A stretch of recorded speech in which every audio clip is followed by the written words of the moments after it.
Shirt show. All right, let's go. Shirt show. Talking shirt. Shirt show. Talking shirt.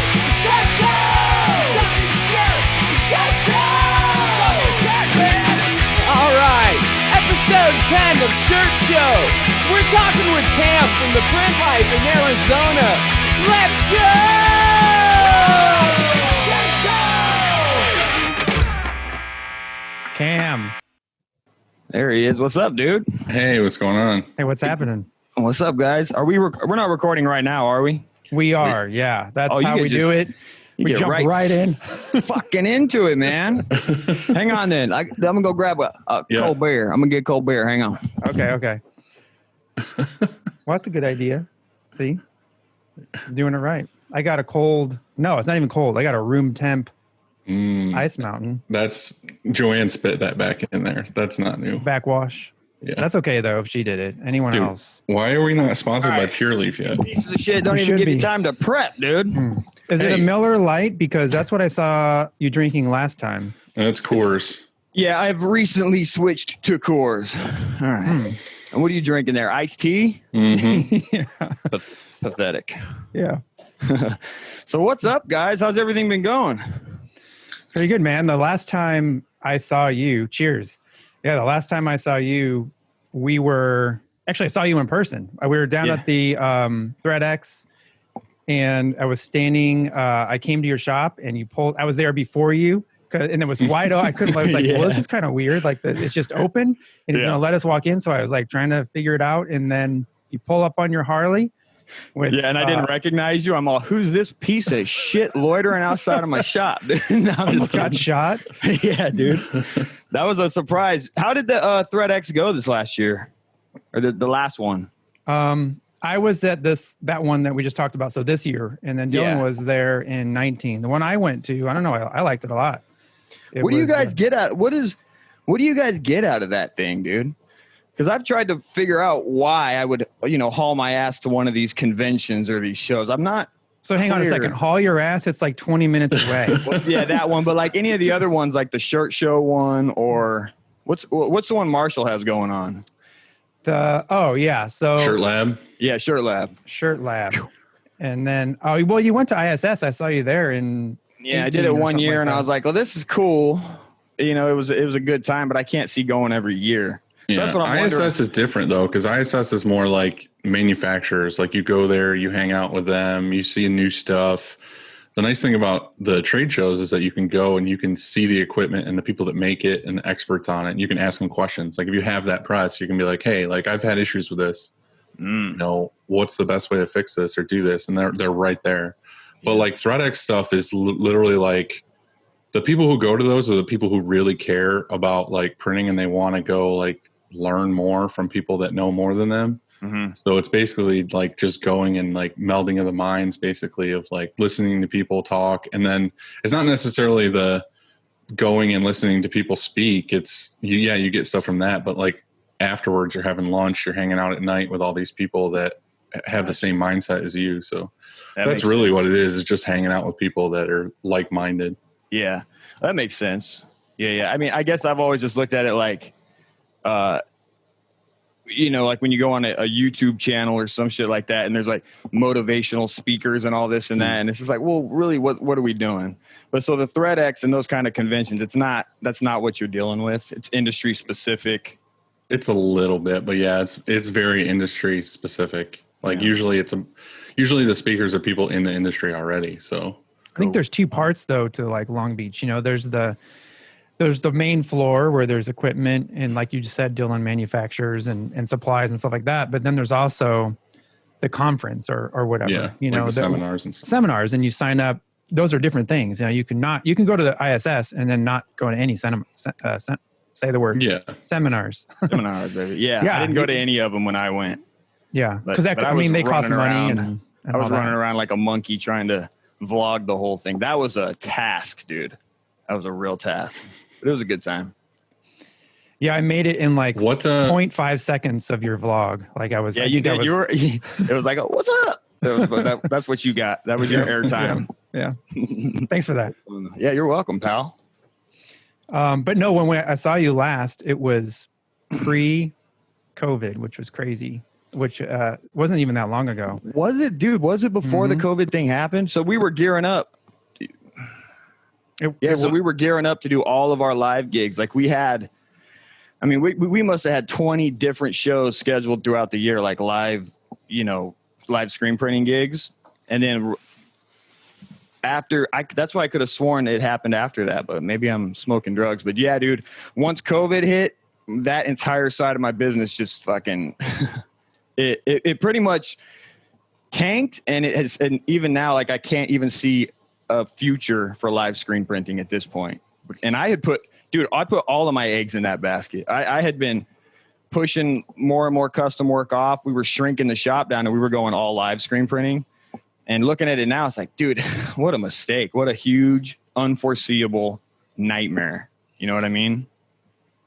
Yeah. So what did you do with all that? Did you just did you have stuff invested other than like equipment? Like, did you have stuff purchased for events? Shit, yeah, man. We were doing, it's been so, I can't remember the company now, which is crazy. But we had did a full pre-print of like 5,000 T-shirts. We had pre-printed the logos. They were at the convention for that first one. And so we were scheduled to do the event on a Monday.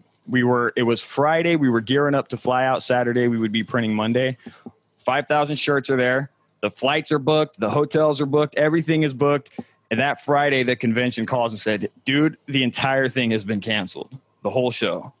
And, your heart sinks because you have all this cash invested in it. It was a tragedy. And then, but we had other events booked up too. And all of those were like the next Tuesday, every event we had started calling, and like a domino, just boom, boom, boom, boom, one after the other. So my entire year was basically shitted on. It was the worst, dude. What do you do? What do you do with the shirts that are there? Do you just have a truck pick them up and return them? They ate the cost. That first one, which was the only ones we had pre-printed, they ate the cost. So that wasn't bad. It wasn't a huge deal. They were good like that. Yeah.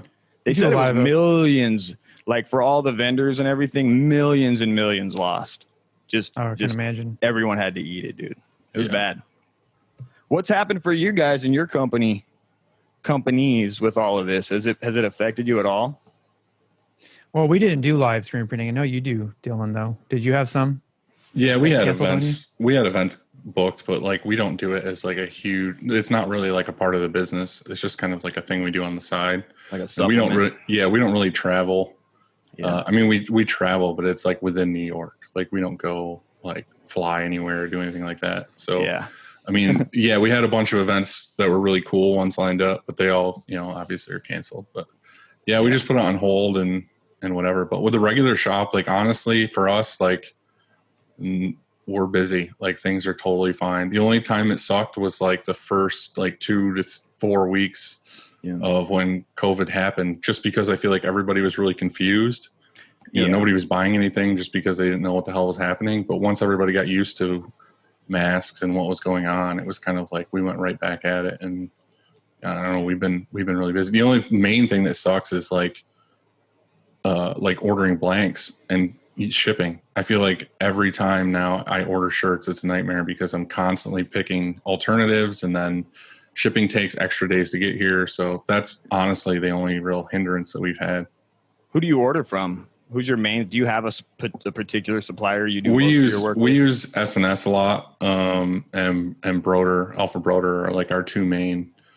S&S is struggling, aren't they? They're having issues right now. Well, everybody. It's just like I said, if somebody orders shirts, we have a customer that gets like small through 4X or whatever. It's like, yeah, you can order small through extra large, but then the 2X, 3X, 4X, like I'm constantly piecing them together with like different brands and different styles, and it's a huge pain in the balls. So it's just a supply issue, but you didn't really have a big hiccup with the actual flow of work, just the first couple of months. Yeah, and I think people were also trying to be responsible and isolate and shut it down during that time too. Yeah, we're trying to be good Americans.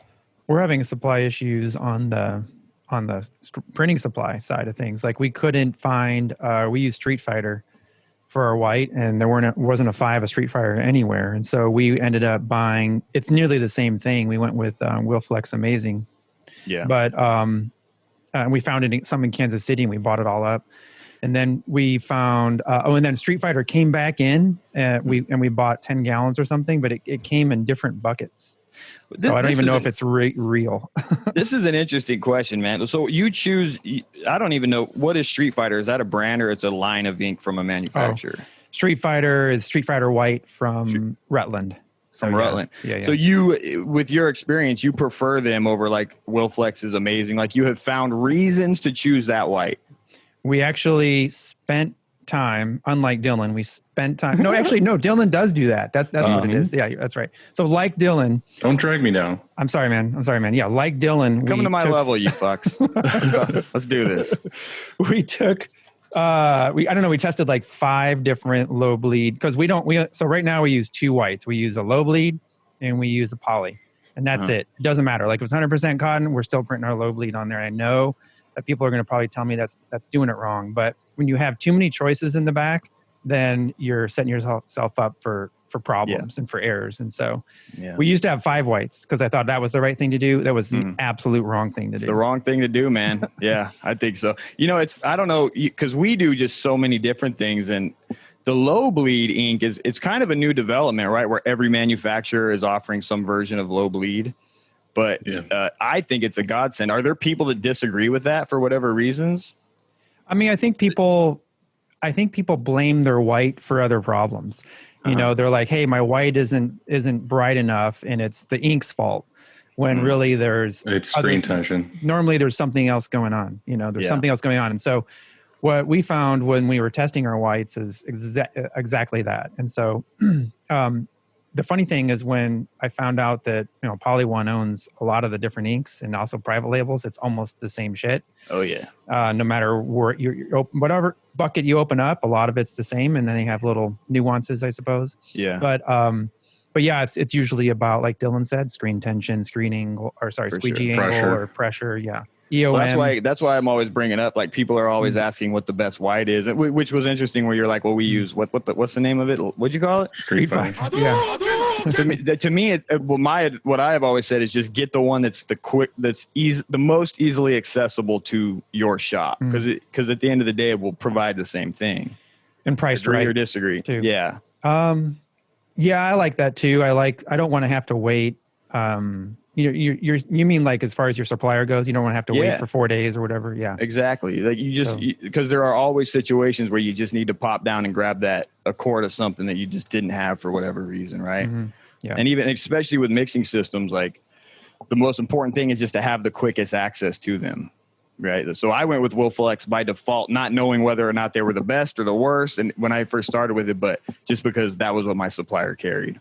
And the biggest thing is just think about what kind of shop you are. Like if you're doing mostly cotton tees and blends and stuff like that, yeah, there's a generic white you can use that works for everything. But if you're doing a lot of sports teams, you're going to be doing a lot more performance white. And then, it depends too. If you're a manual printer versus an automatic, if you need an ink that's got better opacity or better like viscosity, and if it's super thick, and also temperature and humidity take into effect of like if you do water based or if you do discharge and stuff. And like with Arizona and stuff, I know people out there in New Mexico and stuff where they're like, we can't do discharge because shit dries in the screen too fast. It's a mess. I mean, we can do one, because I was experimenting with all kinds of stuff and I get pushback from this, of course, right? But I have a YouTube channel, so you open yourself up for all this shit. But we were combining it because the water-based white is for sure, in my opinion, the best white you can print. But we couldn't even do a second color because by the time on a manual press it comes back around, it's completely locked out, right? So we had to make compromises with that. But even just printing one color, if there's any time in screen, by the time it comes back around, it's completely locked up. So that's a question I have for you: is why don't you have an auto yet? That's a big story, actually, man. And I remember talking to you about it a little bit, but I think for me, I decided.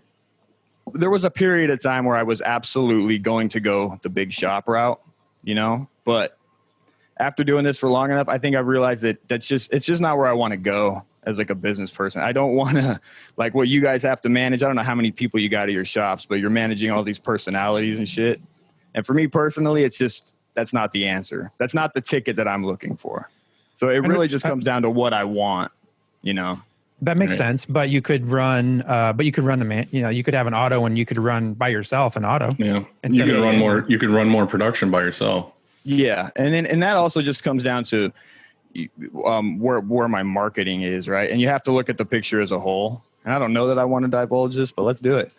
So, I have a particular audience that I've been catering to for a long time, and I think in years to come, it may make sense to bring in an auto just for demonstration purposes. But at the end of the day, I'm trying to showcase a certain level of this business and really not exceed that, because I don't even have the experience to do it. So it would be cool to document it at some point. But right now, my viewers are mainly manual. You know what I mean? And the print shop has recently, again, I was doing live printing, but now we're really focused more on the software. So it hasn't made sense, dude. And even 4 years ago when I started the software, my intention has always been to get that out, and everything else was really just a precursor to getting the software launched. So there's a whole bunch to it. I feel like we need to step back, because you've done 4 different businesses already that we need to kind of like. Well, so what did you do before Monument?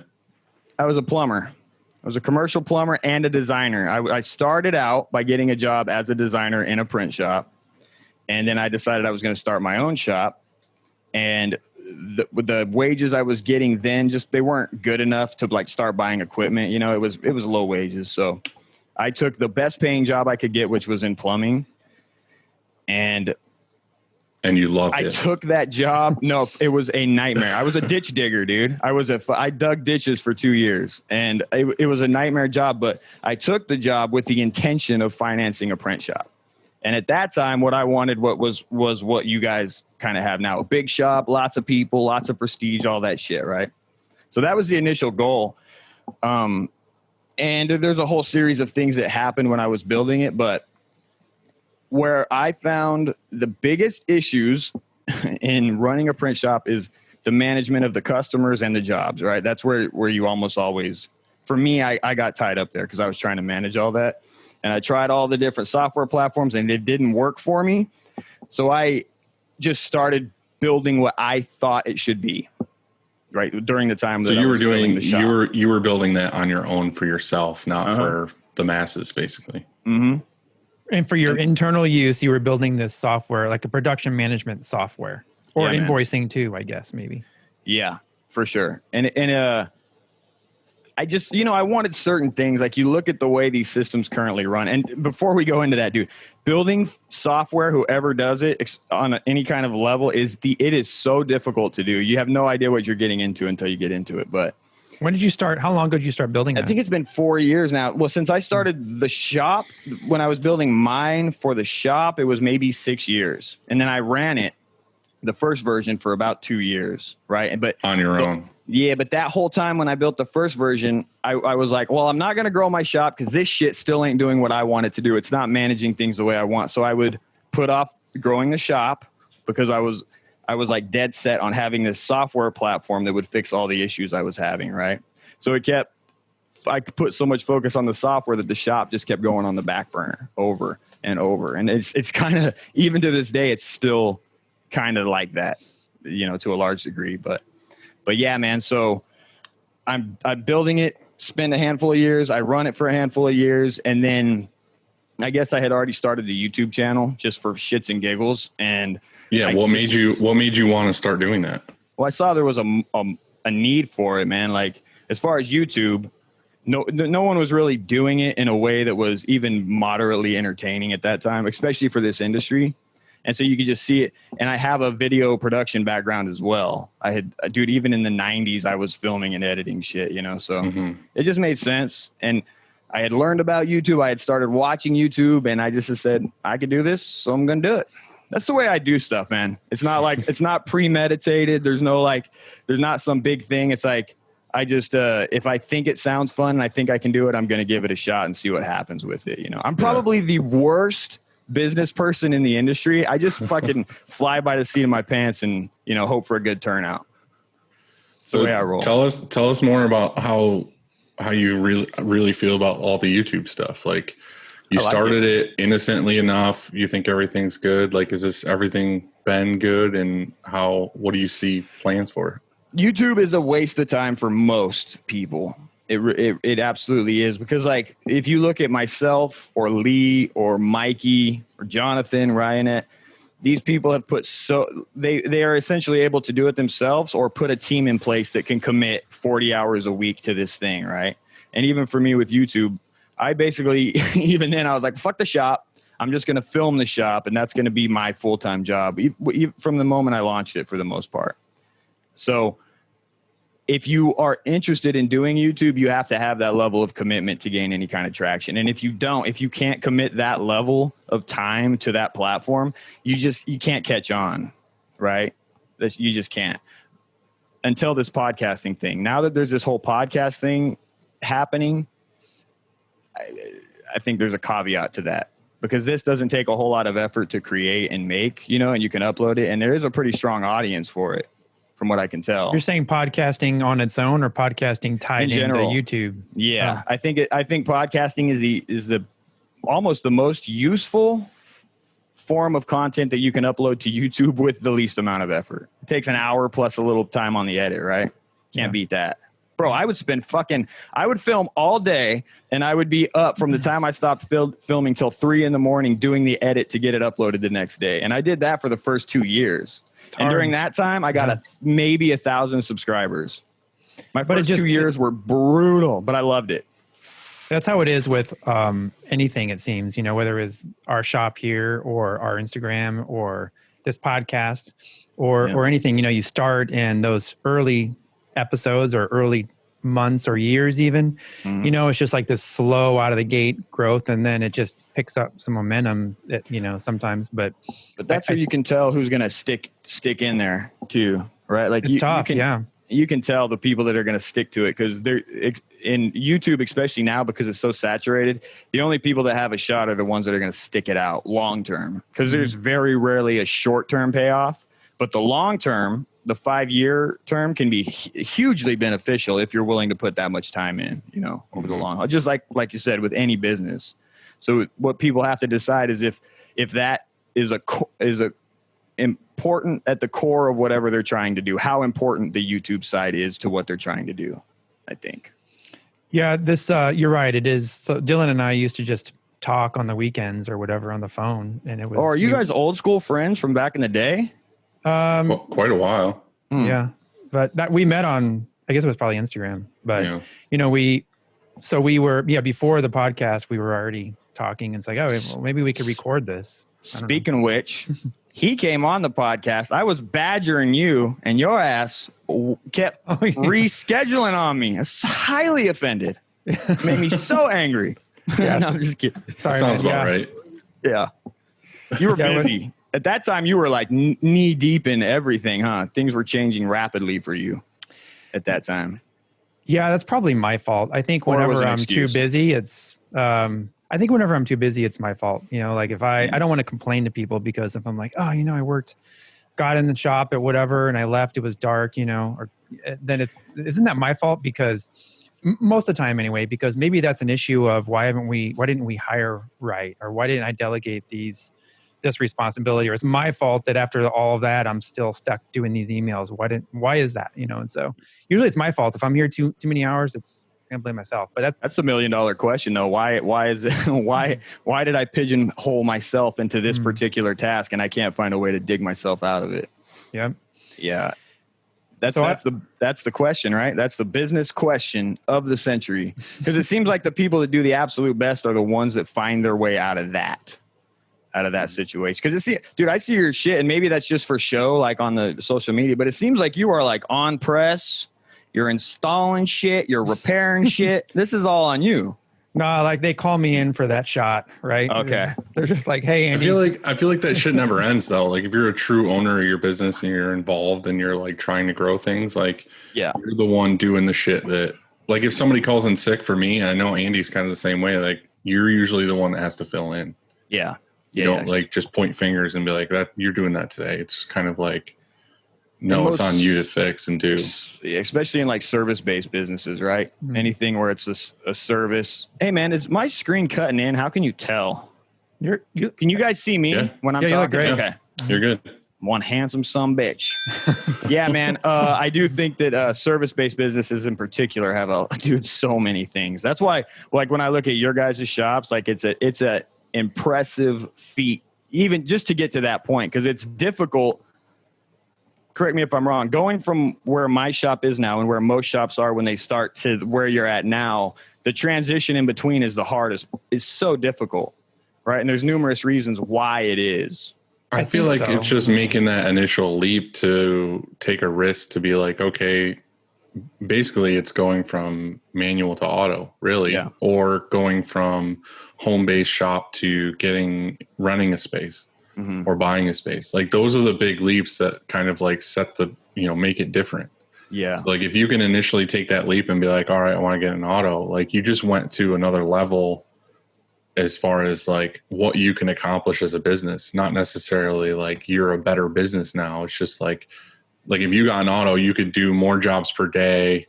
You could cut down your hours that you'd have to work at night or, whatever, or you could afford to do the next thing. So that's really all me and Andy are doing is we're just making processes and systems to make things more efficient constantly. Like buying equipment isn't like, oh, we just want to buy this piece of equipment. It's buying this piece of equipment gets me to the next level of efficiency to be able to, take on more stuff or do more stuff. So yeah, I feel like that's just the big, you need to make that leap at some point to take a risk. And this is the $1 million question most small people are going to have, especially manual printers.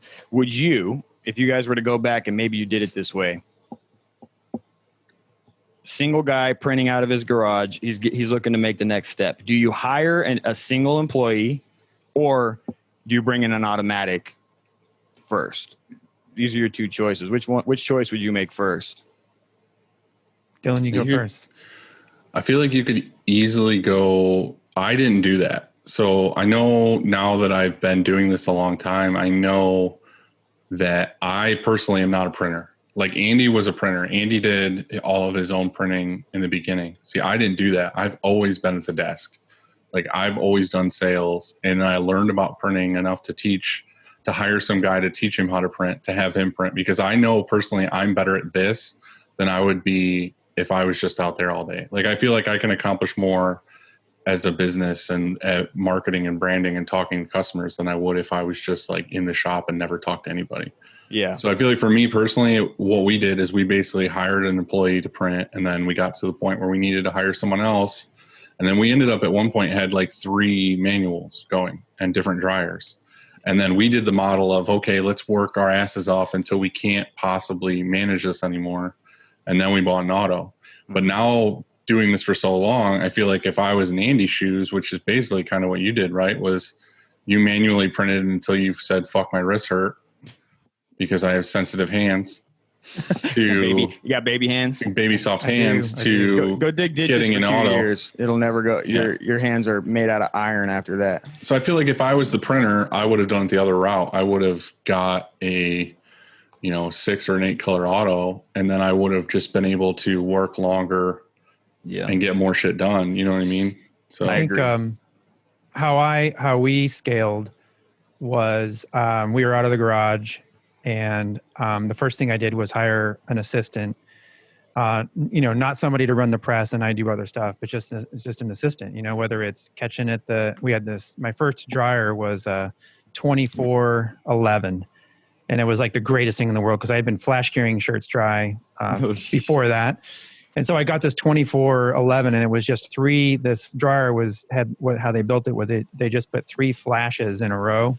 Hovering above this conveyor dryer. And so, and then built a, box around it. Well, it was great though, because it was fast enough and all that. But I had this dream, so when we were out of a garage, there was a print shop that was in town and you could see when you drove by, they had these giant windows and, but it was painted above until you couldn't see anybody standing in there, but you could see these screens up here kind of going around on like moving around on how, when you're spinning the press. And so we drive by and I'm like, oh man, one day, and there was like 3 presses in there. I was like, that's the ticket. It's like you basically are describing a Christmas movie. I know, dude. Your window peeping, I'm picturing it snowing with like frosted corners of the windows, and you're like holding the window like this. And yeah, that's right.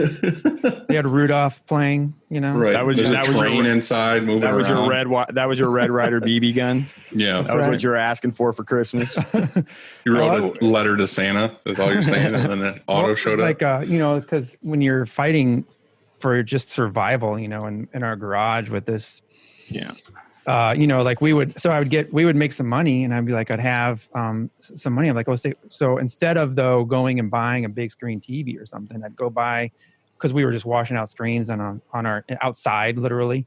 And so I'd go buy a booth, and so I remember buying that booth too, and that changed everything. And so it just kind of grew like that. So I brought an assistant in just to help me with all that stuff, whether doing anything.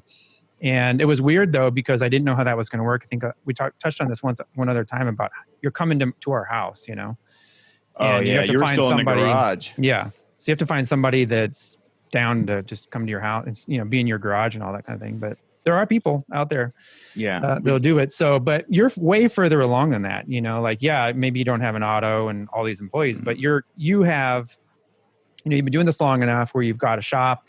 You've got a manual. You've got all your systems. You fucking wrote software. You have this live thing, which it sounds like you were this was this new, hey, you started printing live and discovered that you could make some cash at it, and you liked doing it. It sounds like it was fun. Yeah. So you were transitioning over, to that. So maybe the automatic or getting an auto wasn't your thing, because if you're going to start to go live and that was going to be what you were great at, well, maybe it makes sense to do that. And I want to emphasize this. For me, it was definitely the decision, but I do think a lot of other printers, that is like the question, right? And that's why hearing from you guys, the question is when and how. For an auto? So when, especially, or just when and how. How do you go from the garage to a real shop, a shop that can produce, and that So I like hearing your guys' point of view on that. Yeah, I feel like we should emphasize though, like, you shouldn't judge a shop on like success by like how big they are or how many autos they have and shit like that. Because a lot of the times you don't know, but really those big guys, a lot of times they're struggling too. They're taking out loans. They're fucking trying to keep the presses running all the time. Mm-hmm. But it's also like, it's in what you do, because this is such like an art space that it's kind of like, just because you have a manual doesn't mean you're not a successful shop. Like you could just be focusing on like high end, fashion lines and shit, and you're doing, more custom stuff. Like, it might be better for you to do it manually and to take time with it or work by yourself or not have employees and all that stuff. Like I did a podcast with like Jared Hennis, and I think of him as like a very successful shop owner, and he only runs manuals, but his focus is on retail. Like he focuses on having a retail shop. It's a very successful place.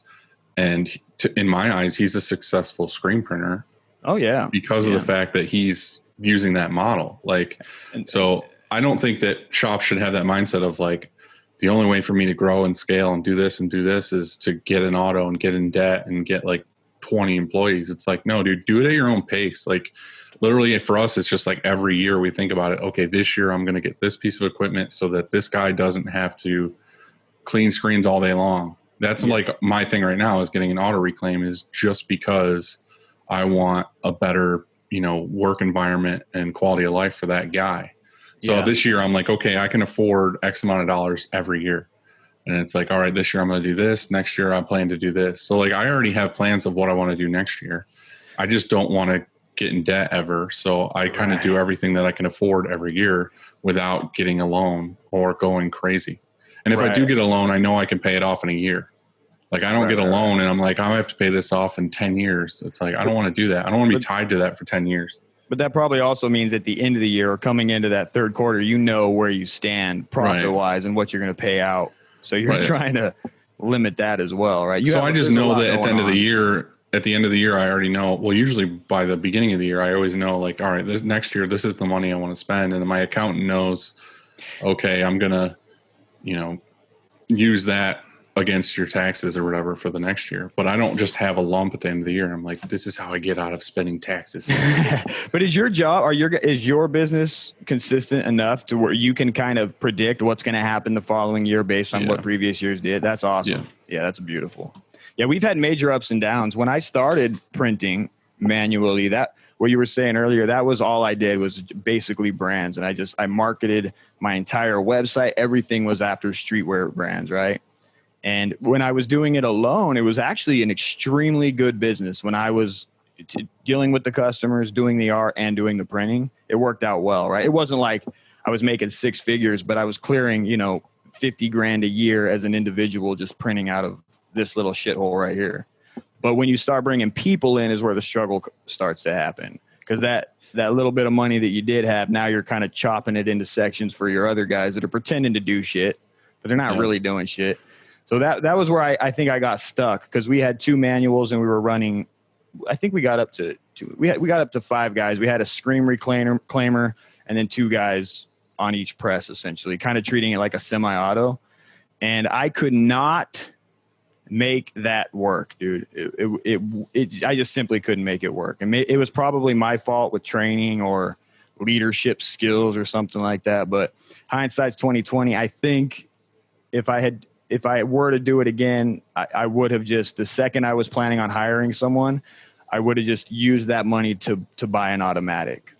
And then from there, you can hire someone to put them on so that you can do sales and, move it that way. It's complicated, isn't it? I mean, so you have to learn how to screen print. So there's that.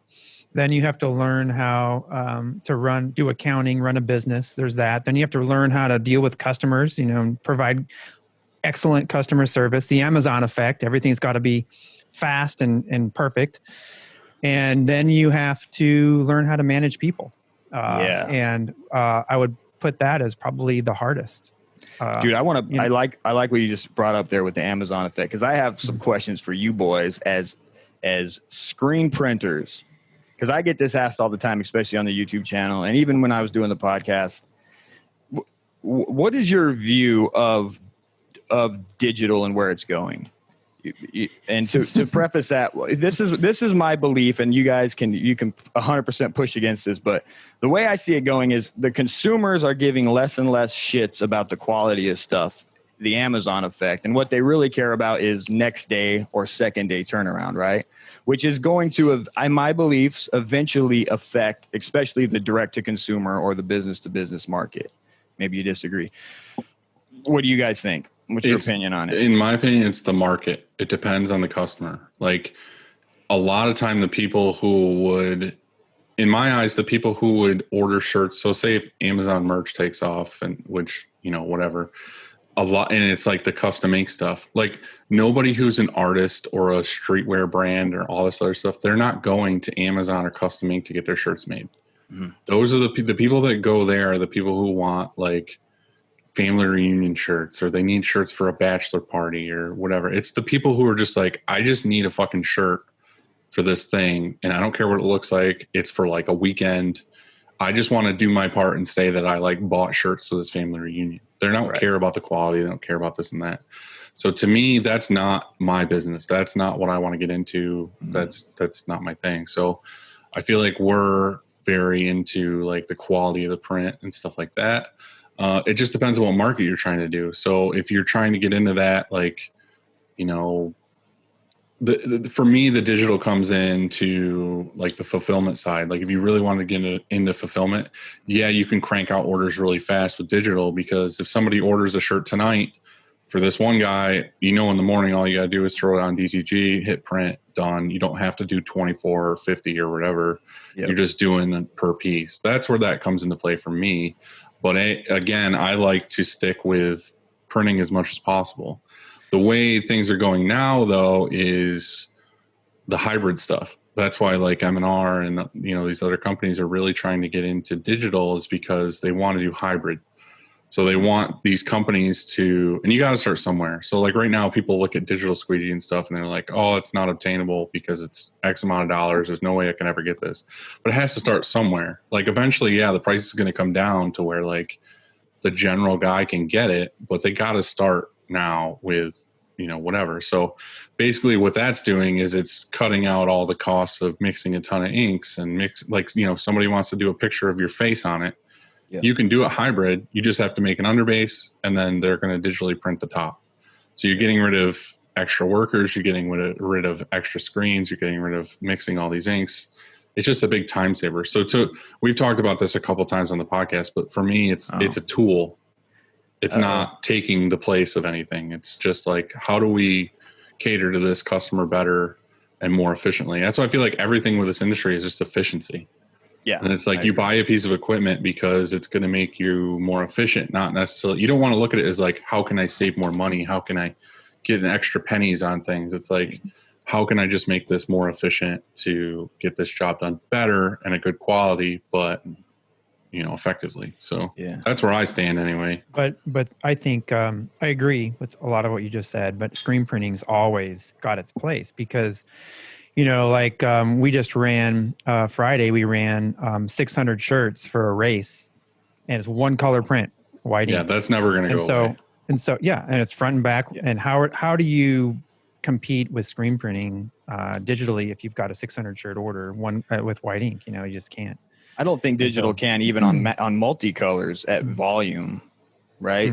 It can't. I don't even think it can compete then. Maybe the digital squeegee. Digital will get there where it can compete. And that's why I said basically when we bought the Gauntlet, that's what we were thinking in our eyes is okay, in 3-4 years we'll get a digital squeegee, but realistically what we'll do is we'll make like a rule basically that any order that's over 4 colors, like you got to do the math and figure out like where your money is. It's worth it for me to do a 200 piece order as a 3 color with me mixing inks, with me making 3 screens, me printing it that way. And then where does it shift over to be more cost effective and quality to do 6 color digitally? You know what I mean? So we would say that like, okay, any job that's 100 pieces or more that's over 3 colors is getting printed digitally. Right. And with a digital squeegee. And then everything 3 colors or less, we're just going to pound out on the auto as normal screen print because you're still always going to have those customers that want, 101 color prints or, 10,000 on 1 color prints or 2 color prints. It's going to be way faster. Like, every 3-4 seconds on the auto for sure. Doing it with Plastisol or water base. Yeah. But do you guys believe that the digital is maybe the digital squeegee isn't the final answer, but the technology is going to continue? You know how much like the offset presses eventually got completely annihilated, and there was digital versions of the offset press. Do you see that technology is just going to keep going with screen printing, and it could even be a series of heads, right, that each do one of the process colors? There's a million ways it could go, but do you see a future where it just overtakes the squeegee altogether? No. I think it's just going to be, like a big part of people's shops, but I don't think it's ever going to take away screen printing. I mean, screen printing's been around forever. Like it's not a new thing at all, but it's just which way. So was Kodak film. Right. But I'm just saying like which way, I mean, it might get to that point. It might get to the point where digital is way faster than doing it screen printing. And I feel like it's just a difference between speed and quality. Like that I agree with. If digital catches up to being like, oh my God, like the quality of this is exactly the same as screen printing. It doesn't wash off. It doesn't fade. It doesn't this and that. Then like as long as it is as fast and as quality as screen printing, it might take the place of it. But I feel like that's a ways away. And even if it does happen, it's who has that equipment? Who's going to do that? Well, like you said, there will be that big point where it's so new that it's unobtainable by people other than like Amazon or something like that. Right. And over time, but that's what I'm saying. Like right now, take 10 years to trickle down to be affordable for the average shop. Right now, we're in that early stage of like it's already been years of them developing digital and stuff. But you can just look back 10 years ago. Where was the DTG market and what was the quality like? Well, now we're here 10 years forward already and we're like, oh shit, it's getting close. Yeah. Like, where's it going to be in 2030? You know what I mean? Like they got to start somewhere. In 2030, they might be like, oh, digital squeegees, like cheaper. And it's like, in 2030, any shop can buy it. Aren't we all zombies by then though? Mission Yeah. 30, Well, I'm actually, pretty sure. most of you all on the left are already our zombies. Depends on how you look at it. But did you buy stock in Corny yet? Because Amazon bought like a 40% share of that company. We bleed blue here. You bleed blue. Corny's blue. Corny It's a is different blue. shade of blue. That's true. We're gonna get down to the Pantone book now. There we go. Yeah, man. I don't know. I don't know. I at this point, as far as the printing industry goes, I cannot make a decision. I cannot pull the trigger on what direction I want to go. I'm stuck, and it's fun to talk to other people like yourselves who are at a little bit higher volume level, and you've been doing it long enough that at least you have insight into it and where it could be going and what the pitfalls could be coming up. What do you guys think is going to be the issue with screen printing over the next 10 years, whether it's with the virus or with these kind of things that are going to happen? Like, screen printing for a long time was a part of the promo market, right? It was highly invested in that world. And now that seems to be sort of dying off, do you see any issues with the industry as a whole? You think it'll shrink? You think it'll grow? I think it's weeding out the people who couldn't hack it before.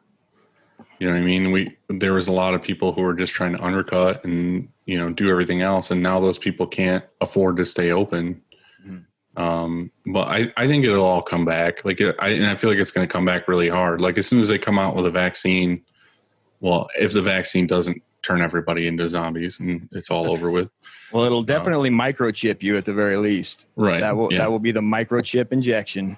I don't want to go down that rabbit hole because I will do that for hours if you want to. Loves it. It's the only shit I really like talking about is that stuff. But go ahead. All right, well, let's do it. I don't think it's going to be that bad. I feel like as soon as everything goes back to normal, it'll all go back and things will be fine. I think right now it's just everybody's struggling with, who's working, what supplies you can buy, what shirts you can buy and stuff like that. But yeah, I think it'll be okay.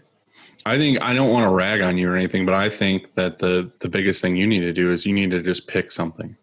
Yeah, it's software. My decision for in case people are wondering about where I'm going, it has been software for the better part of at least 4 years now. So you see phasing out of printing and doing more just not phasing software? out, but the screen printing is going to be a supplement. I'll say it this way. The screen printing will be a supplement to the software and not in the way that people might think. And so we'll have to let that roll out and you'll see what I'm talking about. But it would be nothing more than a supplement to it.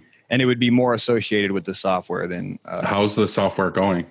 It's good. It's still in the early stages, and that was actually, it was a saving grace because I had been, my time, dude, you guys have to excuse me. My memory is shit. When I start trying to think backwards, my timelines get tied up, but I had been working on it for 4 years and I had no intentions of, I would have loved to. The dream would have been to launch it this year, but based on where it wasn't truly ready to launch. Even now, I would have been hard pressed to launch it had certain circumstances not, came along. So the coronavirus hits and my main business, which was live screen printing, where I put most of the eggs in that basket as far as the print shop was going, that went tumbling. So I was just kind of left, what am I going to do? Well, the software was close enough along and I felt like, here's what I'll do. I'll offer it low enough that it's almost like a paid beta program. And if it's low enough, people won't be as entitled and butthurt if some things don't function maybe the way that they should, right? So that was kind of the off the hip plan, was just to make it cheap enough that people would come in and they would deal with the bugs and we would work them out slowly. So over since I launched it, which was maybe 3 months ago, we have finally got most of the funky shit buttoned up. There's still little things that poke their heads out every once in a while, but it's starting to show the potential of a legitimate enterprise level software. I would say we have another year to go to have it to where a shop that does embroidery and signage and screen printing and all of these things could fully manage all of that within this software. But from a screen printer's point of view, it has everything you need and then some. you know. What like big roadblocks have you come across with it? It's always development. It's always the time it takes to develop a new feature, dude. It's expensive. It's time consuming. Are you hiring a crew to do all the stuff? I have a development team, dude, you know, but even no matter how big the team gets, it's the same with screen printing. The bigger the team gets, in some cases, things actually slow down unless you have very specific systems in place to manage, you know, when you build something and then how you launch it and how you do all of these things. So, but it's always comes down to development time. Like if you come up with a feature and you're like, yeah, this is how we need to do this. You can allow anything from 1 month for a small thing to a full 12 months just to get like a major feature built out, debugged, rolled out as a beta, and then actually launched like massively. It's a huge undertaking, man. So, but it's fun. For me, it's the funnest thing I've done in a long goddamn time. But you feel like you're getting enough money and funding from regular printing to keep that going? No, the software is paying for itself now. I mean, we have enough users in there that it pays for itself plus development. So if that's what you like doing, you know, and that's what you're good at, and it's fun. Yeah. Then I would go all in on that. Like I'm going all in on it. Yeah, I'm all in. I'm in on it for the next 10 years at least, dude. I mean, it's going to be. Yeah, I'll be in on it for the next 10 years. That's good though. I'm not going to make a. I don't you want to finally make a claim, picked something.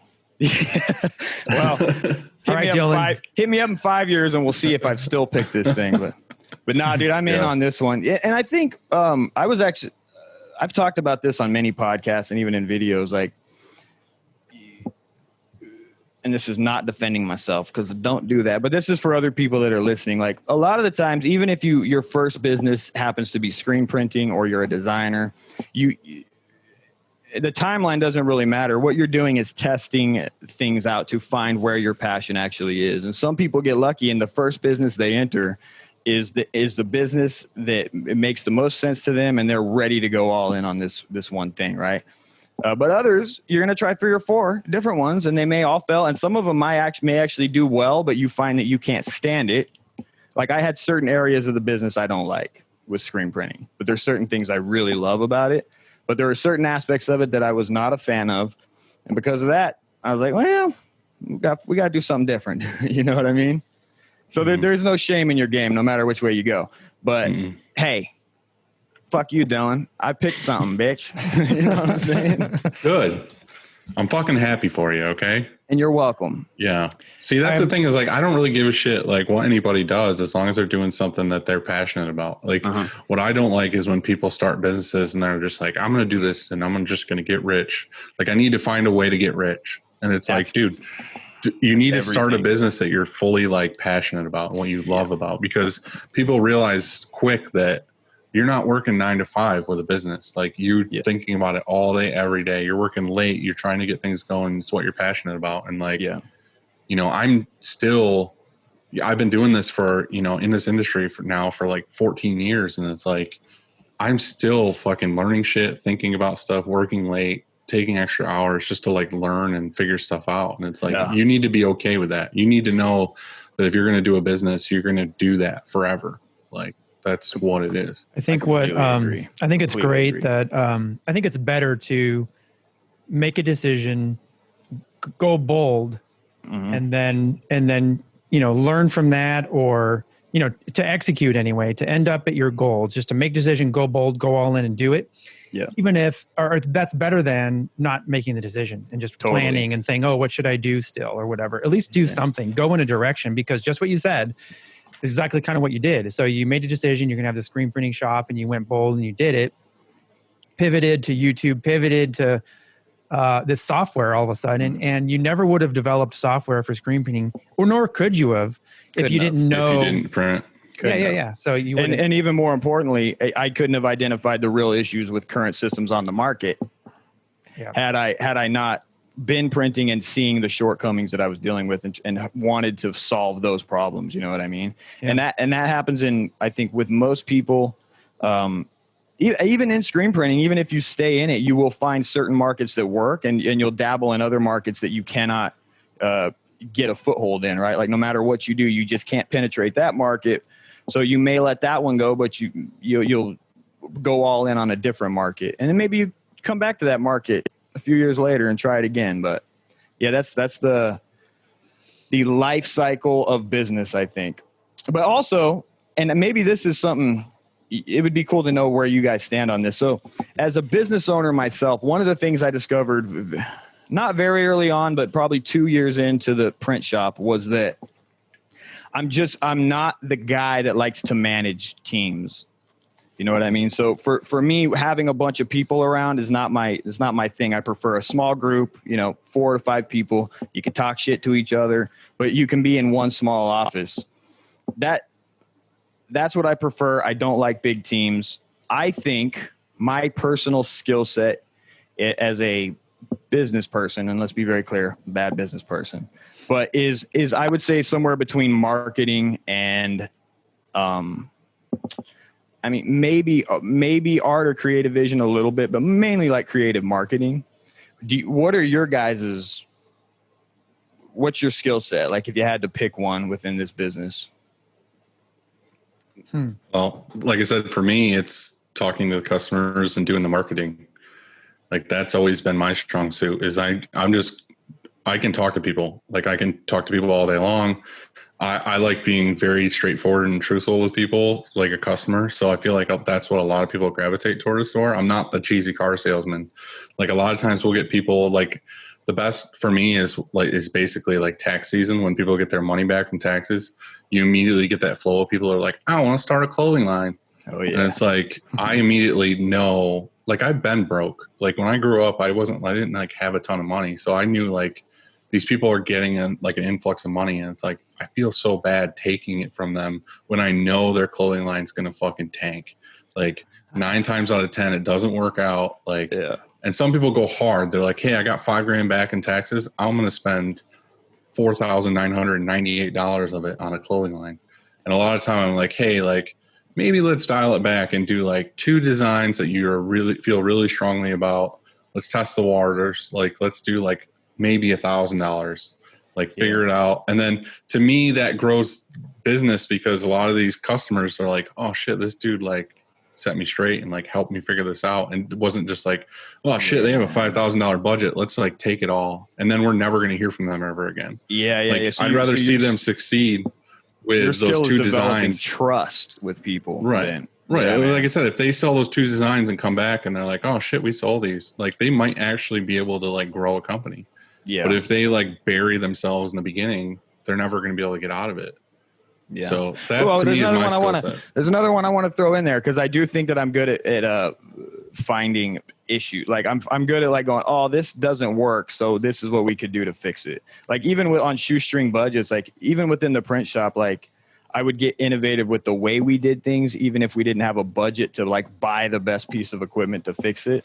So you're saying you're a good problem solver. I'm a good problem solver. I was going to say that. With some marketing skills associated with that, Actually, dude, I'm more of a problem solver than marketer. Problem solver and a marketer. I'm still figuring out what the fuck I am, dude. What about you, man? I'm still figuring out what the fuck I am too. And I'm older, so I don't know if you ever figure it out. I mean, I have a better idea, but I'll bet if you think you figured it out, you're done, dude. You're done. You're on your deathbed, maybe.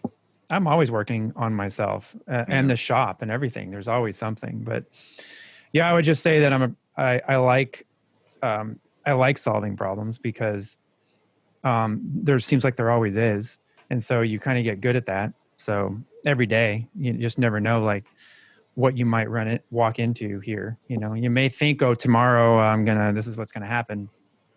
I can take care of this list or whatever. Ever. This is an interesting one I've come to realize when I started hiring people is how even if you have a printer, like let's say you have a guy in the shop and he knows a lot and you're actually confident in his skills, but do you still find that they come to you almost like as confirmation for even though they know the answer? And how do you get them to stop that? Is there a way to get them to stop that? Punish them. What do you got? You got a paddle back there that I can't see? What are we doing here? Yeah, I'd take my belt off and beat him old school. I figured. Yeah. No. You look like I have that all the time. I have guys that work here that ask me the same fucking question like every day. And it's like, dude, the thing is they know the answer, but they don't want to be responsible for the outcome. Like they know, okay, this is probably the best way to do this, but they don't want it to be their fault if something happens. You know what I mean? And it's always like, I don't want to throw Brian under the bus, but it's always the art department. He's like, what should I do for this? And I'm just like, dude, you know the answer. Please just do it. Like, yeah, you know what I mean? It's like, I don't blame him, but it's like if he makes a gut decision on something and then the customer actually said it specifically they want it another way, like he'd be doing it wrong. It's like I don't blame him, but like I said, it's that thing of like I get things like that all the time of like, you know, should I do this? And it's like, you know the answer. Like it's one of the aspects that I do dislike about teams in general is that like because and it's interesting, you go out and you know I've even learned to like make them answer the question themselves. You know, but then you're constantly dealing with the fact, well, dude, I made you answer it and you answered it. So why do you do this again the next day? And why do you continue to do this? And it's one of those things where there's really nothing you can do about it except try to put more degrees of separation between you and them, which takes hiring more people. Are you ready for something provocative? Let's hear it. All right. I got 3 things here. Ready? Let's do it. Important business lesson. Number 1, if you create, don't laugh. All right. Does he know this already? No, but I heard him laugh in the background and that pissed me off. Oh yeah. Here we go. Yeah. Get ready for Andy's rant of wisdom. I love this. This is my favorite shit. And I can tell Dylan squirms every time this happens. Dylan's mind is going to be blown right This is him. He looks like he's got an itchy ass. He's all he's like screaming in his seat. If you created the problem, then come to me with solutions to discuss. 2, if you are the problem, acknowledge it and change or remove yourself. 3, if the problem was easily solvable and you come to me, you lose credibility. Confucius say. Yeah. Well, then all of our printers have no credibility because they all know the answer to all the problems. I 100% with I agree with them, but like number 1, I was actually going to say like that's a big thing with employees is like you always get those employees that like, well, we don't really have that problem, but like you always get those employees that come to you and bitch about stuff. They'll be like, this doesn't work or this thing. It's like, if you're going to come to me with a problem, like also come to me with like what you think is a better solution. Like, don't just come at me and bitch at stuff and then walk away. Like come to me and be like, hey, this doesn't work, but I think that this might work. Like, let's try it out. And then like, let them try it out. Like that's the ticket. Come with a question and an answer. Because then all it puts on you is a yes or a no. Or at least a and suggestion. You can just run with that. You know what I mean? Like as an owner, you don't know the answer to everything. Like really what you're going to do is somebody comes to you with a problem. Like there could be a problem on press. Like all I'm going to do is I'm going to go out there and try a couple things. You're going to problem solve it. Yeah, right. You're going to problem solve it, which is my job. But it's also like, if you're the press guy trying to figure stuff out, maybe like have some suggestions. Like you do this shit all day long. I sit at my desk. Like, I research and try to figure things out, but like I'm not doing it all day long. Like that's true. Come to me with like what you think it might be. And there is also another reality, like when something cannot be figured out, sometimes, and actually almost always, just putting that second or third set of eyes on it almost always finds the answer. That when you're in the trenches a lot of the times, and I think owners do forget that sometimes, that when you're in it and you're laser focused on something, you're not being objective to the problem. That's a good point. Sometimes bringing an outsider in just to overview it, they give you an answer and you're like, fuck, I knew that, dude. Yeah, you come in, you say, have you tried this? And they're like, yeah. You know? And so, I mean, that happens. Get that a lot. And that's like with these, like with the podcasts or with going to ISS or going to these things, it's like you might talk about something at a table over dinner and be like, oh, we've been having problems with this. And then the guy next to you is like, oh, I had that problem. And then we did this and we fixed it. And it's just like, God damn it. Like, why didn't I think of that? And when they do that, I go, you're wrong. I'm right. No, I'm just kidding. But it's just like man, me and Andy have had this discussion on here before, but it's like the same thing with, we were saying like if somebody's sick and we take their place, like we go fill in the screen room or something. Like the guy who's in the screen room is doing the same thing all day, every day, but we pop in and as another set of eyes and we're like, oh yeah, like we could do this. Like we could change this and make this more efficient. And then meet with them again. One. Yeah. Yeah, even just poking your head into departments, right? Like you'll be like, oh, dude, you didn't even, and sometimes you'll be like, well, you didn't even tell me that there were chips in this and that there was this with that. And you're like, you know, you got to Well, bring. they this don't kind want of to stuff be, my you know what I mean? attention. That they're not the owner. They don't know if they can afford to like buy another thing or do this or do this. And then you pop in and you're like, oh shit, we can actually like fix this up or do this differently or buy a piece of equipment that's more efficient. And it's like, you don't know unless you go out and do that shit. You know what I mean?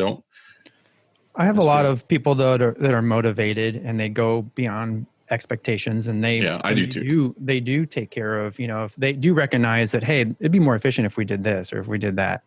And if it's something minor, then they just do that on their own. If it's something major, let's say we have to purchase something or it actually will affect somebody else down the Right. line, well, then they'll say, hey, I want to change this. Is this cool? And then we'll talk about it, you know. But and I usually say, sounds good, let's try it. You know, all you can do is just like, hey, let's try that out and let it run and see if it works. And if we want to, you know, like, don't commit, say, okay, yeah, that's the new way for sure, we're going with that forever, there's no turning back. You just try it out, and if it's better, then let's do it. Why not? Yeah, it's like I recently hired this has kind of been like a summer help thing, but we've always hired people in the summer to like, you know, basically fold shirts at the end of the dryer, or, you know, like both presses are running, everybody's busy, we need somebody to lay those shirts out for the front or the back or whatever. So every year up until now, we've always just hired somebody for the summer, basically, or like busy season, like early, you know, late spring to, you know, Thanksgiving, basically. And then we lay those people off, and then we'll get somebody new next year or the same person next year. We decided this year to like pull the trigger and just fully hire somebody for that all year long, because we don't really get that slow anymore because of the market we're doing. But Megan, basically, we hired her to pull shirts at the end of the press. What market are you in? That's a fucking secret. But we just basically hired her to pull shirts, and then we got really busy with fulfillment orders. And I was like, oh, you know, hey, between doing this, like pack these orders and stuff. And then I just like gave her the reins. I was like, here's the packing slips, here's the shipping labels or whatever. And she like organized shit like so good and so fast and efficiently that I would have never thought of doing. And like, I literally had a conversation with her yesterday, and I was like, hey, like, you went above and beyond here. Like, you didn't have to ask me. You weren't bugging me. Be like, what should I do? What should I do? What should I do? Like, she went ahead and just did everything the way she felt it should be done. And it was awesome. And it was acknowledge that? You said, I acknowledged that. I told her, and I was like, hey, like, here's a raise. Like, but I also appreciate you. But also, by having that cycle of people coming all the time, you're able to identify those things. You have more opportunities to identify those kind of people when they come around. Because that, especially those kind of traits that are like, I mean, I guess they're self-starters or they're just organized. You don't find them in the average person, right? They show up every once in a while. And when you get them, you hold on to them. Mm-hmm.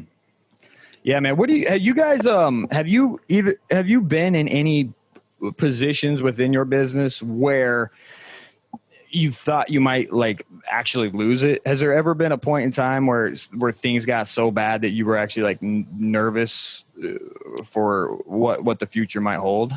Oh, not lose it, like freak out and pissed off. No, your business is going under. Not kicking holes in drywall or, you know, taking out your employees with your fists. But I'm just talking like where you thought it might fall apart on you. I've never had that. Okay, well, then you're out of the conversation. Andy? No, I've never. What a great question then. Yeah, I guess at the very, maybe just a little over a year in, we were at there was one spot where I wasn't sure if I was going to make payroll. And was that around the COVID time? And we did. No, this was 10 years ago or something. Oh, okay. So, but we did. And then a couple of years ago, I wasn't sure if we were going to make payroll either, but it wasn't because I had it in a different account. It was just, I try to keep, so the business is its own account. Like, in other words, I don't want to have to put anything into it. And so I had mismanaged how I had too many receivables, you know, and it got tight for a minute. And so, yeah. But that cash crunch is way different than, hey, are we gonna lose the business or become bankrupt or anything like that? So no, I've never been. Right. Yeah, that's the closest I got was just with S&S, and it did happen around the time when this last year. It was the first time where I was like, oh no, dude, because like I said, with the shirts, we had put those on the account with SNS, the 5,000 that we were doing for the event. We put them on there with every intention of, using the original deposit that the company had given us to book the flights, pay for the shirts and all that stuff. But because I had like kind of planned to have all of these other things coming up, I sort of let that receivables ride with SNS or the payables, whatever the hell it is. And creative financing. Yeah. And then when everything started tumbling one after the other, I was kind of left there like with, it wasn't a huge thing, but it was like 10 grand on SNS. And for a minute I was like, oh, this, so I was like, for the first time in my life, I was like, oh, this is how it happens. This is how things start rapidly falling apart on you, is when you start putting out debt, and then one unforeseen little thing can happen and it can put you in a hole that you may not be able to dig yourself out. Seems like a lot of people are in that spot. I mean, I'm not talking about screen printers. I'm talking about this COVID exposed a ton of people, whether, the restaurant industry or whoever it was that only had 30 days. Paycheck to paycheck. It was either paycheck to paycheck or 30, you have 30, 60 days. And if you don't have income for that, it's over. That's tough. I mean, that's a tough spot. And that's one thing I'll admit is like, I am not, and I'm way better now, but I had to like do some like betterment to myself. But like, I've never been like good with money, like at all. Like when I started the business, it was always like, money came in. Oh, I'll pay that later. I know there's orders going to come in. Like I'll pay that later.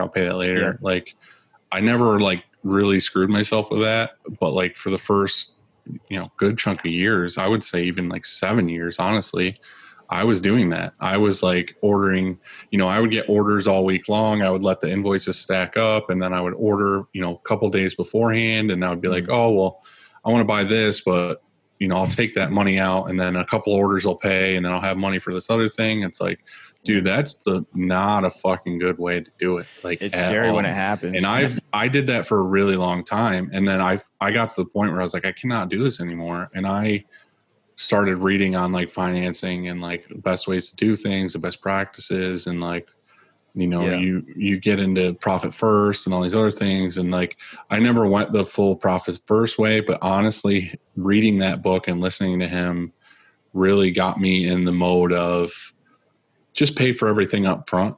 Yeah. Like literally at the end of every day, I order everything, it's done. And then the money I have is my money. Don't let it ride. Don't do terms. I have a question for both of you. Do you balance your checkbook every day or Monday through Friday? Do you sign into online banking, get your register out and write it down every day? I don't really have to. No, what sir. Do you mean you don't have to? What is Dude, that? Somebody else who does that for you? I remember watching my mom balance her checkbook, and I was like, I hope I never have to do that. And so to this day, I still don't do that. And no matter how much money I make, I will not do that. Wow. Well, basically, like I said, is I buy everything right then and there. I'm not writing checks. I'm not having anything on credit. I'm not looking to see like I have X amount, like how much can I shuffle? Like I don't ever do that. So it's like every day I literally just buy everything that's needed for with the cash? shit that came in. Yeah, right then and there. With Same cash. Here. Same with, here, yeah. Well, with a debit card. Yeah. Yeah. Andy, you run off of Curl accounting then, huh? For the most part? We're cash basis. And so I look at, but I balance checkbook every day because.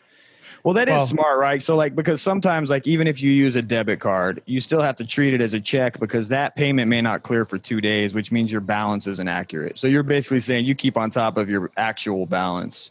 Yeah. By balancing that book. 100%. Yes. See, I don't do that. Nope. No, but I didn't for a long time. Like I didn't. I just had a checkbook and there was a register in there, and I was like, "What's that for?" But and if I needed to know how my balance, I would just get a printout when I made a deposit at the bank. Say, "Hey, write my balance down or whatever." I don't give a fuck. Yeah. But there was a problem with that eventually, and so I was just curious if you. Or like maybe somebody else did it. I'd like to know some other inherent. Has there ever been an issue where, sir, like you pushed it too far because you weren't and you didn't, or maybe you forgot something was going to come out that didn't, and now you're kind of sitting there going, "Oops, now I can't pay rent" or something like. Has it ever been? That would apply to my previous question a little bit. Where you pushed it too much. I think maybe when I've done this, I've done all of these things. There's so now we're back to 19. There's 19 of us here. And so there's 19 people whose livelihood depends on, a direct deposit on a Friday on a check date. And so that'd be horrible of me, or completely irresponsible of me if I didn't have, if it wasn't there and I couldn't make that happen. And so That's a good it's point, complicated, so it's like, maybe if it was just myself, You're right. I would not like be whatever, I've got enough in there. I can buy a cheeseburger. Yeah.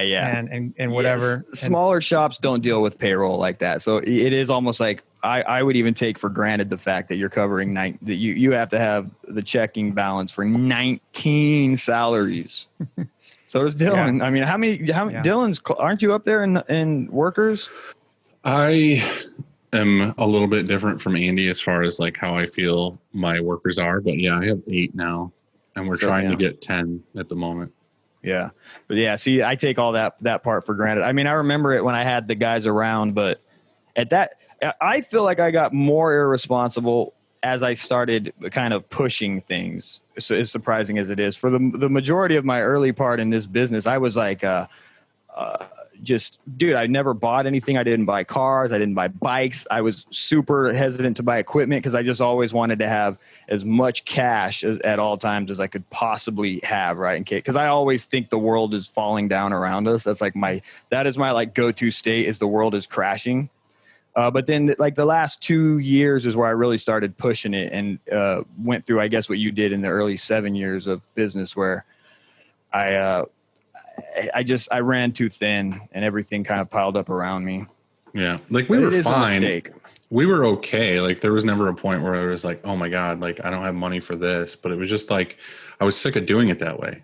Yeah. Like I knew it wasn't the right way to do it. And like I said, I was trying to better myself, and I was trying to make things more efficient or whatever. And like, realistically, the way I was doing it before, it was always just like, you're never planning for anything. You're just you have money, and it's like, oh, I can afford this, but I'll pay that later. Yeah. But realistically, when you do it the way I do it now, I have so much more money in my account than I've ever had before, because I'm not spending it really. I'm just kind of like, I buy everything I need, and then I have the money there. And then now I'm more interested in, I don't know why, it's just like a thing. Like I'm more interested in just growing that balance in the bank account than I am in spending it. Like before, you'd get to a point, you'd be like, oh, I have 10,000 in there. Like, yeah, and you're feeling comfortable. You're like, oh, that's good. And now you get to a point where you're like, oh, I have like 50 in there. And it's like, you get to a point where you're just like, oh, I don't want it to ever get below 50. What's interesting before, like 5 years ago, I would have been like, I got $1,000. Yeah. You know what I mean? And now it's like you get to a point where you're like, oh, I've got like 100, whatever. And you're like, I can't get below this because I'd feel uncomfortable. Like that was the main reason I love the whole profit first principle was my bank account swelled so fast, so quickly, because of profit first, where the money comes in, and before you even spend, you take out your percentage, and that's like you're basically assuming profit before, and it swells so quickly. I think that was what initiated my overconfidence to start going apeshit, because I wasn't doing the next step where you take it and you like freeze it in another account. So I was letting it ride in my transfer account. But when you do that, I remember promoting profit first maybe 3 years ago on the YouTube channel, and I'm still 100% believer in it, because if you do it that way, you will see your balances swell to a point where you will become cocky as shit. But I think it is a very valuable, I guess, way of accounting, in my opinion. Like I said, I didn't want to go the whole thing with like the 10 bank accounts and whatever else you got to do. I took from it of, I just need to be smarter with my money, and I need to. Like I said, I was just like, I need to pay all these things now. I never have like a credit card, or I don't have debt. Like I have a credit card, but it's for like trips. Right. But like I don't ever put things on a credit card and just wait, or I don't like do terms with any of my distros at all. Good for you. And the only time I'd ever do that is if I had a customer that was like a university or something, which isn't my general market anyway. But if they came to me and were like, hey, I want to do 10,000 shirts, but I can't pay for them for 30 days. Yeah. Then I would do like a one-time terms with Broder or SNS or whatever, which I've done before. They make you sign a thing for that one thing. And then, when I get paid, I'll pay them and whatever. But I don't ever do like, okay, let's ride this out, build up 10 grand worth of debt, and then I'll pay that off. Like, I don't want to do that because I don't trust myself to be like, I'm going to safely put 10 grand in the savings account and then I'll pay that later. Like, I just know for a fact, like, I don't trust myself to do that. So at the end of every day, he'll see a knucklehead for sale on Craigslist, and exactly. that cash is gonna buy it. At the end of every day, I just like everything I need is paid for. So I'm literally at zero at the end of every day. And the thing is that I think me and Andy might have talked about this before. I don't know if it was on the podcast or not. Is the card that I'm using, the debit card that I'm using, I have 1.5% cash back on. So all the things I pay for every single day, like all my blanks, all my inks, so all the inks, all the shirts and everything I pay for is all going to that 1.5 cash back. So at the end of every month, I get like a lump of like, here's like $1,500 in cash back. What the fuck? I didn't know. So I'm like making money by doing it this way. Well, I do that. I get cash back on credit cards, but I just make like my rule is like treat it like an Amex, and you always, pay the balance down. I just have it on my actual debit card. I didn't know debit cards did cash back. Well, you got to find one. That pisses me off. I don't think they do. I think Dylan. I just made all that up. He made that up last time too. He was freestyling. Hey, been there, done that, buddy. Sometimes I just make all this up. I don't even have a print shop. This is a vinyl. Oh yeah. It's a green screen. His living room. Yeah, it's a green screen. Mm-hmm. Yeah, I have no clothes that on. Would be cool. Yeah, credit is extremely dangerous though, and I think most businesses, that's where we all I don't know. That's why I brought it up too, is just to kind of know people like to hear the victories, but they can relate more to the damn near. And failures. I don't want to say that my way is the best way and all this other stuff, because it's not. It's just what works for me. Like I said, I have a personality where like I'm not the best at this thing, but I found something that really works for me. Yeah. So like that works for me. Like there's probably people like Andy balancing a checkbook and using terms or whatever you're doing. Like if that fucking works, do it. Like it's just not for me. Like I don't trust myself to do it that way.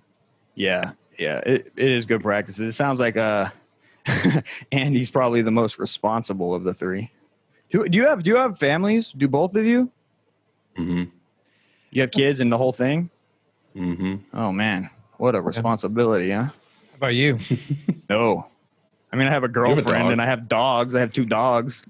They cost $20 a week to feed. So I'm good, dude.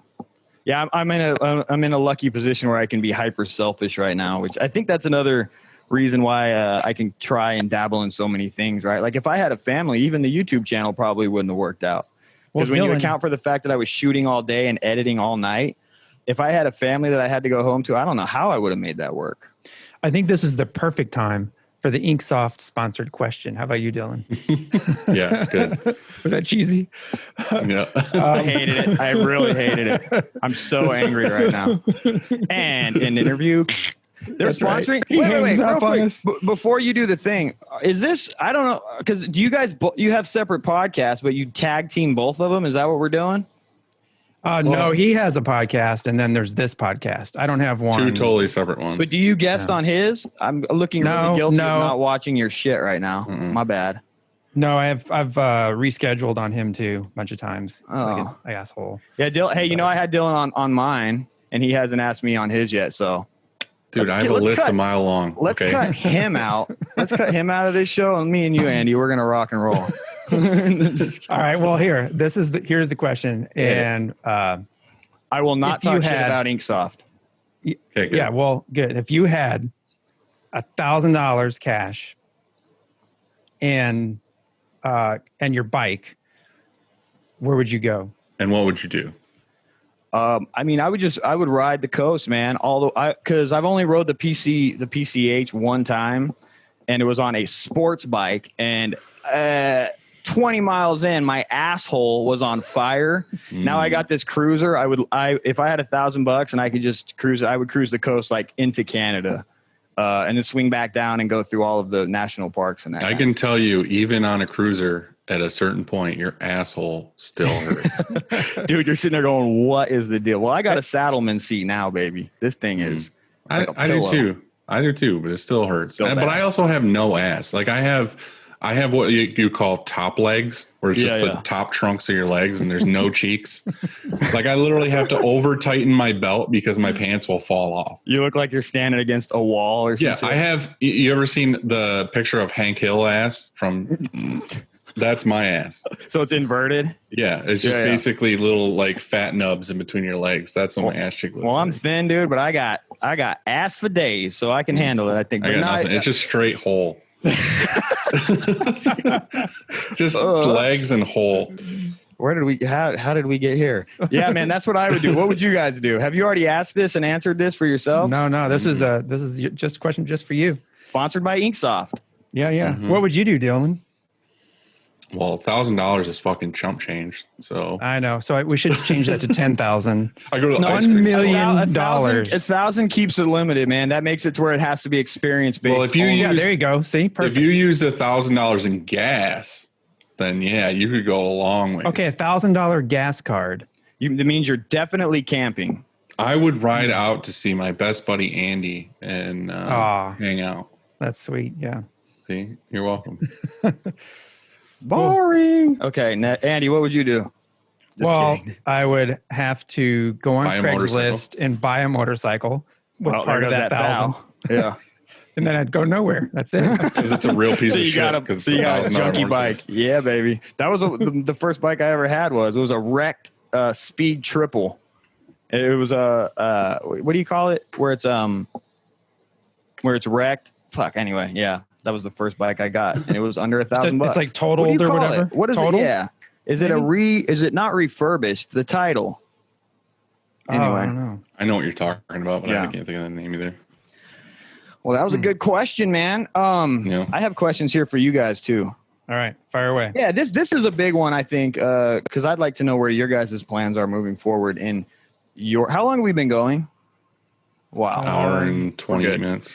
So we can Where are you guys? What is the future for your businesses? Where do you want to go? Where do you land in 10 years if you're still in the screen printing business?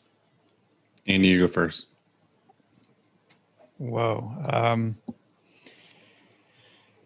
Honestly, 10 years, I might be out. You got a long ways to go. 5 years.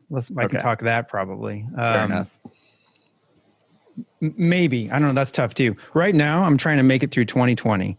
And I don't mean like by going bankrupt or anything. It's just, I am hands-on about everything what's going on right now. So, and it's changing daily. Like it's so weird. So we are gearing up. We have exclusive contracts with schools and things like that where we're the uniform provider. And a school will be on Monday, a school will be, hey, we're going 5 days in person. And then on Tuesday, we're hybrid 2 days a week. And then on Wednesday, they're not going at all. It's at home. So this is happening with a bunch of schools. And so, and that means that's a big deal because, we used to do thousands of polos, for example, for a school district, the whole district, and they didn't order one, not a single polo. Yeah. And so, that's changing up our August for sure, and probably our September and October. And so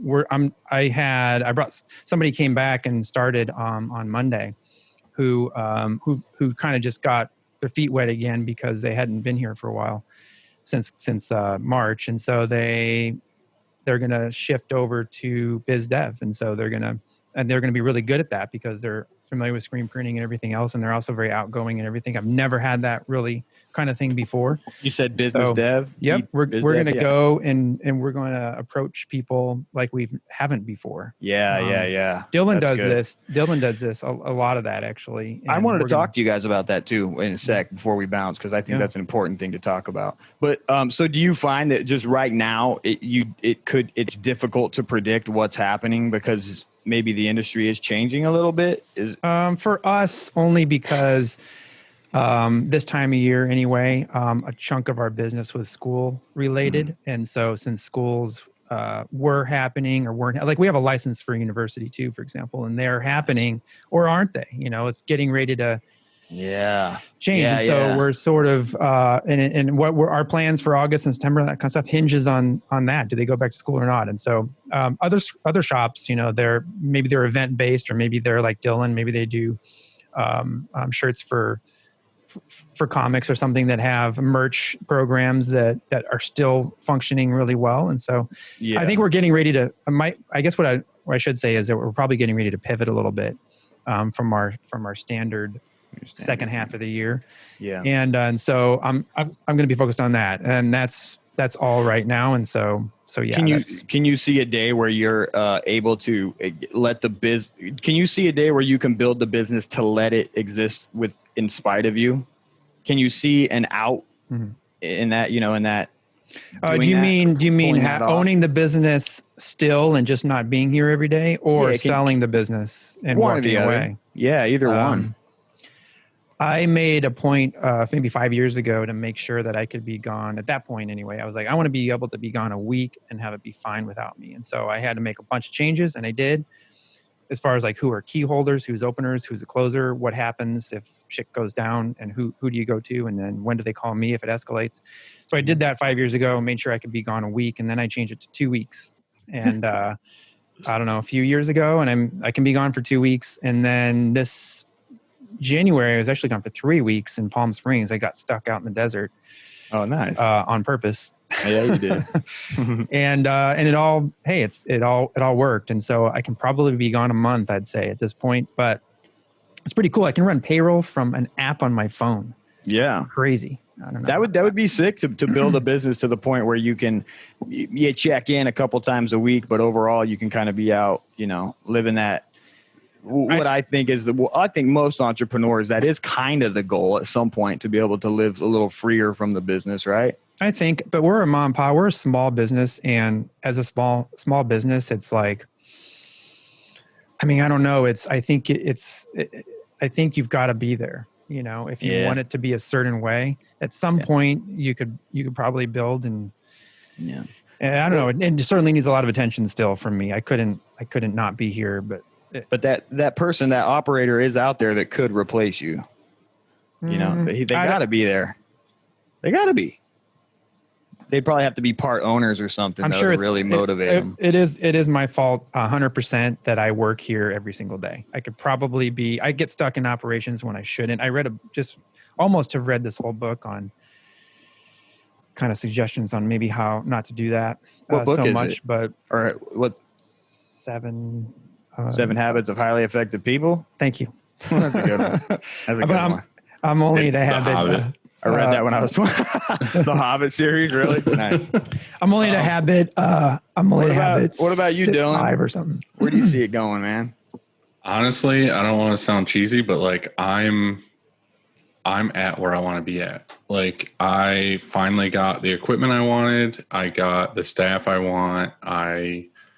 I'm comfortable with the amount of work that we have, and I just want to ride it as long as I can go. Like every year, I might buy new equipment that's new and efficient and stuff like that. But realistically, like I don't want to grow anymore. Like I don't want to be like, we need 5 more autos, we need 35 more employees. Like I literally feel good right here. Like that's awesome. I just want to continue to work with the kind of clients that we have, which we get every year anyway, just because of word of mouth and referrals and stuff like that. I just want to ride it out. I want to have, like, we're renovating next door. I finally am going to have my own office, and not that I don't like the way it is now where I'm kind of like communal with other people in the same area, but like I need my own space because there's certain things like meetings I take and stuff that I want to have like by myself or do podcasts like this. Like right now, if Andy calls me in the middle of the day and it's like, hey, I want to do a podcast, like I'm like, I can't because there's 5 other people in this room. Like, yeah. Like, so we're really comfortable. Like I said, I own the building. I don't have any debt. I heard you say that before. You own that thing, huh? Yeah. That's crazy. So, and it's paid for. Everything's paid for. How do you? But like I said, the company just runs itself. I could probably, like Andy, go away for as long as I wanted to and come back as long as I'm checking in. Yeah. I'm happy. Like I'm really happy and really comfortable with where my company's at. So you could do this till your deathbed. What you got? I plan to. Now. I plan on riding this out until I'm just like, either awesome. I die, which will probably happen because I'm a piece of shit, or I just get to a point where I'm like 50 something and I'm like, you know what? I feel like just traveling the world for a year You know what I mean? And then I can just go. And then, you know, by then maybe my kids will be managers and helping me run the company. And all I got to do is check in once in a while and keep going. I just I love this industry. Like, I'm not in this at all to be like, this is a business. I need to make X amount of dollars at the end of every year. As long as I have money to pay my bills and all my employees are paid, I'm here to fucking party, dude. Like, I'm just, I love it. I love this industry. I love talking to printers. I love learning about screen printing. Every day we're doing something cool, art wise or print wise. Like, to me, that's, dude. Gets my rocks off. I've noticed that, especially with, I think, upstate in particular, that it seems like you have this great list of clients that are giving. I don't know if you're doing the artwork or they're providing it, but it seems like it would be exciting. Yeah, it's every day. Every day you're kind of riding the coattails of these designers that make awesome greatness. Art. You know what I mean? Like, they give you art and you're like, oh, this looks cool on a computer. But like, I get to bring this to life and like actually make the inks, make the seps. Yeah. The seps is the big thing, you know, realistically, it doesn't get as much credit as it does, but like having amazing separations and then bringing it to life on screen. Yeah. It's awesome. And we do that every day. So for me, I'm happy where I'm at. Yeah. I don't plan on doing anything else. Yeah. Yeah. For me, I don't know, man. The software is the for sure the primary motivation at this time. And I can see this thing being the thing that I die with, or it's like the legacy for me. But I do absolutely love the industry. I think for me, when I started pulling away from screen printing was the frustrations with staleness. Like, you know, you get to a certain point, and that's why I envy you, is because you're working with so many clients that you're inspired. For me in the shop, it just started feeling like, dude, this is just like ticking a clock, right? I'm signing in, I'm answering questions, emails, and it just started to become old hat. So I would like to get back into the printing thing, but I would like to do it in a more fun and creative way, or a more useful way. But for me, ultimately, it's the software first. That's my like 10 years. Over the next 10 years, I really want to make it an amazing addition to Inksoft and Printavo and all these other things. You know, I want to give options and provide really cool alternatives and shit like that. Well, competition makes things better. So, oh yeah, for sure. Yeah, I like all of them, and you know, every program, even mine, they all have their strengths and their weaknesses. And I think for me, I built mine just because I had an idea of how it should be done. It's not to say it is the way it should be done. That's just the way I felt it should be done. You know. Well, I echo a lot of what Dylan said, and also you said. I mean, I do love this industry. I've been doing it a little longer. So when I thought about 10 years from now, I'm like, man, I want to be doing what Dylan mentioned, and that is probably traveling. And maybe that's a great idea, is just doing it a little less, you know, still having a foot in, if I can. I don't know. I've never tried that. So I don't know if I can make it work, having one foot in here, checking in, like you said, and still making it run, and then doing other stuff. So because I want to, that's our job as the owner, is to make enough processes to where the company can run itself. It is, which is really hard. That's really hard. But I don't think anybody's last words were, I wish I would have worked more. No, that's the kind of the thing you're getting to, man, is like, you know, you do these things and like you're responsible for people and you're taking care of these folks. But at the end of the day, like when you're on your deathbed, what did you want to have done? What do you want to look back on and go, oh yeah, that was cool. I'm glad I did that. Mm-hmm. It was worth it. And that's kind of what we say here. Even me and all the employees is kind of like, we print cool shit to give us money to be able to do more fun shit. Like realistically, this is feeding our habit to everybody who works here. And I kind of have it special. Like I got super lucky, but most of the people who work here are my best friends. Like, and it wasn't my best friend. I made best friends from the company. It was like, no, my best friends from high school work here. Like, that's crazy, we are all friends. We get along. We all work hard. So like literally I get to go to work just to fucking bullshit and hang out with my best friends all day long. Like, yeah, that's amazing. That is absolutely to me, it's amazing. Like we're making money and we're providing for all our own families, but really it's just a reason to hang out all day. Is that dynamic ever difficult? In other words, do you ever find yourself in a spot where there's a disagreement and it's your best friend? I have lost a really good friend that I had because of business. I have too. But luckily most of the people that are here, like Chris and Brian and, you know, some of these other people that are here, it's like, I've had these guys forever. And like, I trust them and they trust me to know that like, we're all in this together. Like they'll be here on weekend. Like Chris was here earlier. I came here in my fucking like sweat shorts and t-shirt, no hat, like my fucking pajamas earlier. Where'd you get that shark shirt then? You had it. That was. I got it early. I went home and got. You can't tell from the video. Hey, come a little closer. But those are sharks on there. Yeah. Sharks. Can you see those? The little Dixon logo has a shark fin on it too. That's cool. But yeah, I came here earlier, like just to like check something or do something, and like Chris was already here, like at his desk. It's Saturday. He doesn't have to be here. Yeah. Like they just show up to like do shit because they know it'll be better for Monday. Like Randy was here too, and I got in. And their salary or hourly? Chris is the only one salary, just because he's like production manager. Like I kind of like know he's going to be here every day and do his thing, but everybody else is they're all full time, but they just get paid hourly. But still, it's just like they're not even getting paid. Like Randy was here, but he's not getting paid. He's just here. Like he's like, oh, I need to like do this thing real quick or whatever. And it's like, well, it's like you've almost created like a clubhouse environment. Really, that's what it is. Like realistically. So that's what you're good at too, is of creating that culture. That's tough, you know, having that. Right. And the thing is I feel like it works. Impossible. It works when you don't think about it. Like you're not thinking about it as like, how do I create? Like people are like fucking put mission statements on the wall, like at Google and shit. Yeah, right. It's like, dude, stop doing that shit. Just like be yourself. And like that's why I said like here, like we just do shit that we want to do because that's what we want to do. It's not like let me think about ways to better the company culture. And it's like no, like I didn't buy a fucking ping pong table to be like, let's all hang out and do ping pong because that's what we should do to be smart. It's like, you know, you guys ride bikes and shit together, huh? Like on the weekends and all that. That's badass. Yeah. Do you ride to work? Well, I try to, but sometimes it's really not even worth it because I don't even get out of first gear to get here. Okay. Because my house is like the next road over. So like I just coast down the hill. But your butt never hurts. And my butt never hurts. Never hurts. Well, on the hardtail, it hurts no matter where I go. Oh, God, I can't imagine. But, yeah. Those bikes you got are sick. But you have a cruiser too, don't you? Mm-hmm. I have 3 now. Dude, there goes that spending money you were talking about. Yeah. But yeah, guys, I'm trying to think anything else because I had some stuff here. But you guys, we kind of covered all of it. So I'm good. Yeah. Well, thanks for doing this with us, dude. Let me shout out all my stuff, yeah? Yeah. Okay, so if you're looking for shop management software and I would say now if you're just getting into the business, I have the best solution for you. Go to theprintlife.com, subscribe, and we're going to bleep that out and put Inksoft, right? Well, you bleep it out, but they know. Let me just don't put a box over my lips. Okay.